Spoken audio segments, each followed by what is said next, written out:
ওম শান্তি।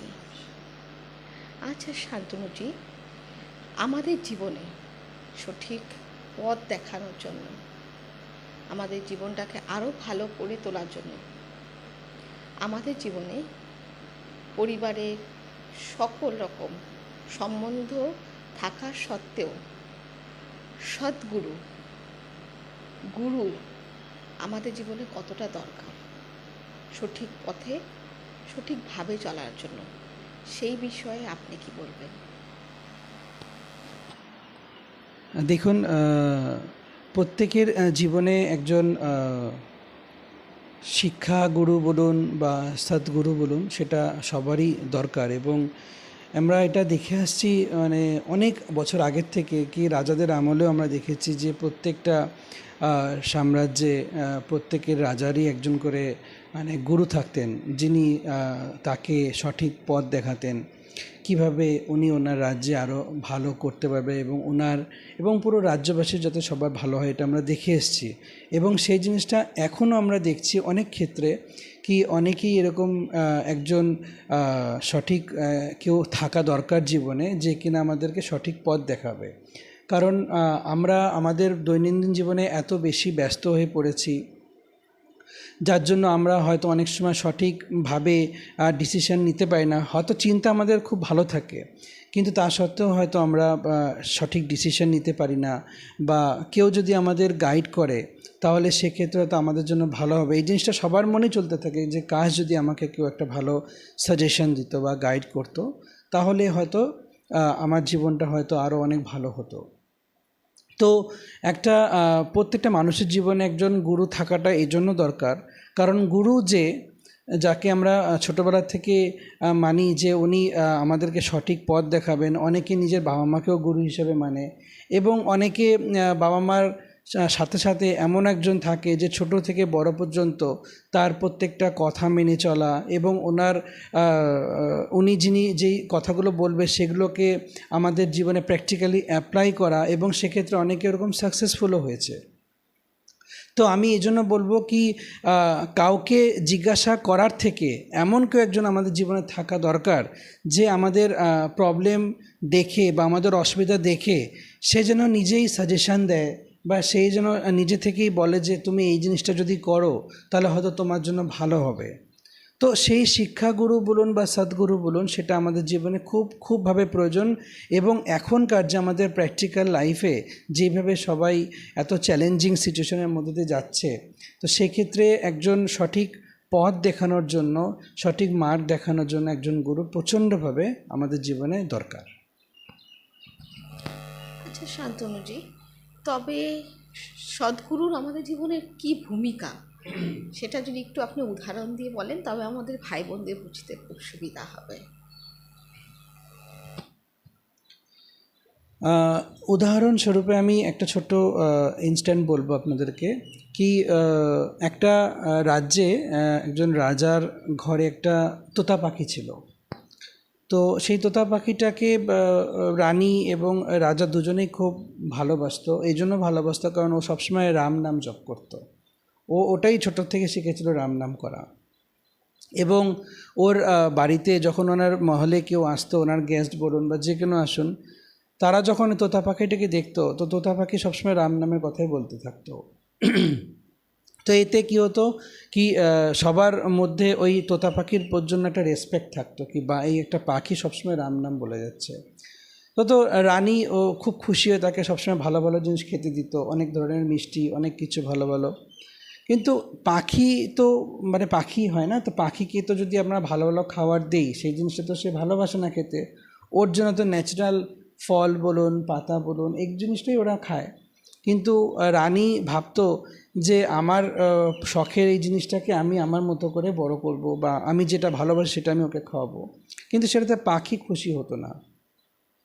তো একদিন কি হয়েছে, ওই রাজার ফ্যামিলিতে একজন পণ্ডিতজি এসেছিল।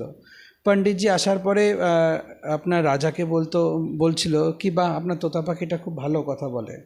তো তারপরে ওকে মানে রাজাকে এবং রানীকে পণ্ডিতজি আরও ভালো কিছু মানে রাম নামের উপরেও যদিও কিছু পাঠ থাকে সেটা ওনাকে বলতো যে আপনারা প্রতিদিন জিনিসটা বলবেন। কিন্তু এই কথাটা শোনার পরে তোতা পাখিটা বলতো সব মিথ্যা, সব মিথ্যা বলা শুরু করলো। তো পণ্ডিতজি এটা শোনার পরে একটু মানে ইতস্তত বোধ করলো এবং ভেতর ভেতর একটু রাগও করলো যে আমি একজন রাজাকে এই জিনিসটা শিখাচ্ছি, আর একটা পাখিও আমাকে বলছে সব মিথ্যা, সব মিথ্যা।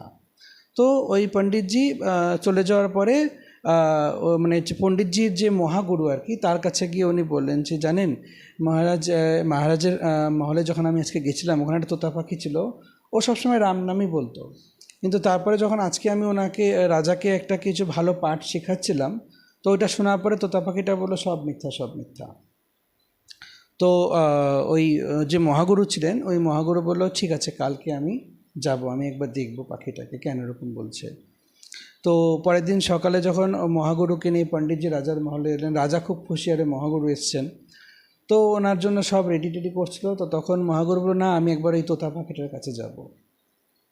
তো তোতা পাখির কাছে যাওয়ার পরে তোতা পাখিকে জিজ্ঞাসা করলো যে তুমি কালকে এরকমভাবে কেন বললে সব মিথ্যা, সব মিথ্যা?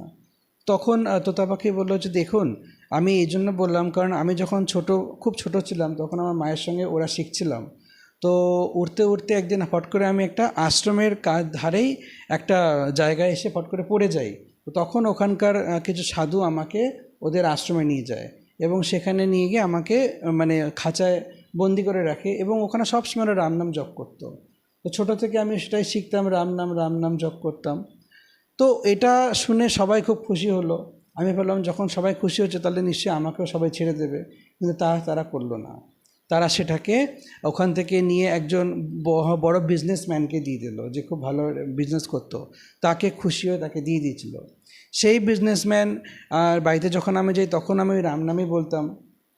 তো একদিন এই বিজনেসম্যানের কোনো কাজের জন্য রাজার সঙ্গে দেখা হয়, যেই রাজা মানে এই রাজার সঙ্গে দেখা হয়।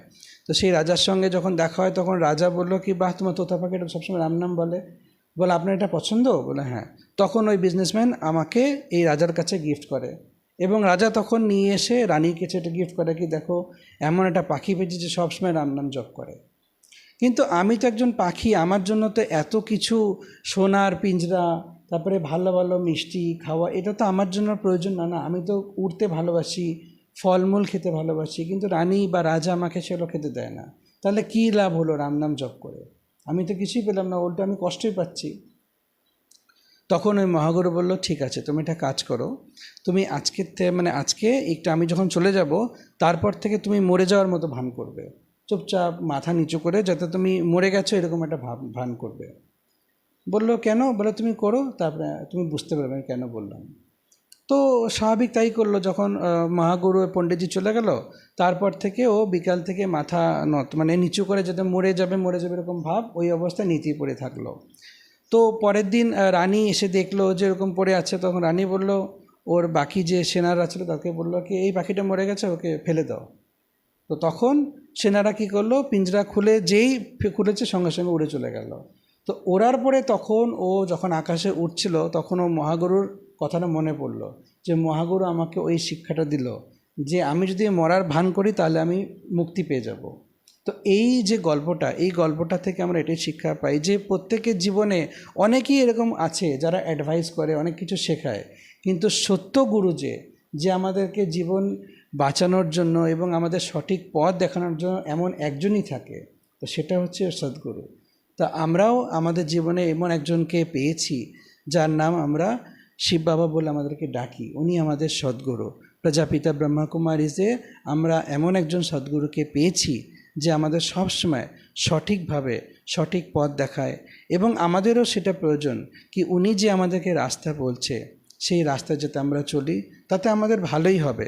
প্রথমে একটু কষ্ট হতেও পারে, কিন্তু সেটা ফিউচারের ক্ষেত্রে আমাদের অনেক অনেক উপকারী এবং ভালো হবে। খুব ভালো। তবে আমাদের ভাই বোনদের আজকে এই কথাটা ক্লিয়ার হলো যে জীবনে সদ্গুরু খুব দরকার, যে আমাদের সঠিক মার্গ দেখাবে জীবন পথ চলার জন্য। Thank you. ও